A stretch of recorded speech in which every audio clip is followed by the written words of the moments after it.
Hi guys, so this Slapchop painting technique really is awesome, but just how fast is it?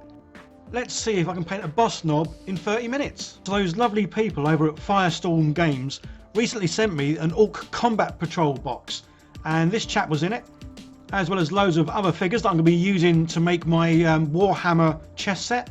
So guys, go check out Firestorm Games. They sell a whole range of games and obviously miniatures, which is what I'm kind of interested in. I'm an affiliate, guys, so there's a link down below. Click on that, go and buy stuff, and yeah, I get a few pennies from it. It doesn't cost you any extra, and their prices are really competitive. So back to the boss knob. As you can see, I've got all the paints that I'm thinking that I'm going to be using ready for this, just to make it easier. And yeah, let's crack on and see if I can get this guy painted in 30 minutes.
Okay, as you can see, obviously the big issue I have is obviously the paint drying.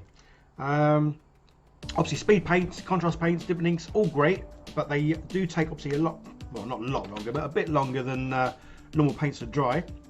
So that's kind of why I started off with doing the normal colours first, just because obviously I want to get a wash over those, but there's still a few colours that are still wet. I mean, it's probably because normally when I'm painting, obviously as you've seen previously, guys, I kind of like batch paint, as in yesterday, obviously painting 8 of these guys. Well, painted 7 because obviously one I sort of pre-painted just to make sure I was happy with the result. So yeah, when you're batch painting, obviously by the time you get sort of all the way round all of them, whatever paint you've just done has dried, so you can then go on to the next one. Obviously you're trying to speed paint one particular, or just one figure. Yeah, it's a little bit tricky because obviously the paint isn't quite drying, but then you want to do another paint beside that paint, which obviously then becomes a bit of an issue with them running. So yeah, so I mean, I'm happy, but I'm going to need to let him dry and then sort of go over and just sort of touch a few bits up. Obviously there's some areas where I've not been able to do the wash because obviously, well, things are still wet. But yeah, I mean, I'm so pleased or chuffed at how quick this does work. So obviously, if you were here for the stream yesterday, you're going to see me do these chaps. Obviously, I think I spent 2 hours, and I think I got about 70% done on these guys. There's just a little bit more I needed to do sort of afterwards. But yeah, no, so this technique is crazy quick. Plus, some of the paints when they go on there, they don't look how they look when they dry. It's like the orange. Obviously because it's still wet, it looks a little bit, well, shiny, clearly because obviously it's wet. But once it dries and it sort of turns into this kind of sort of orangey, yellowy brown, which I absolutely love, yeah, it's all good. So yeah, there's a few bits to say I can't finish on him, some of the washes because the paint hasn't dried, and then I will probably go around and just touch up little areas that may need it. Yeah, but no, overall for sort of like half an hour-ish, I'm happy with how he's come out. Yeah, no, I'm just happy with how he's come out because he will look, well, same as these. So these are obviously going to be the pawns in the chess set. He's going to be the king. I did have the old war boss, so I had considered painting him. As much as I like this dude, because I've done a little bit of kit bashing with his arm and his bits.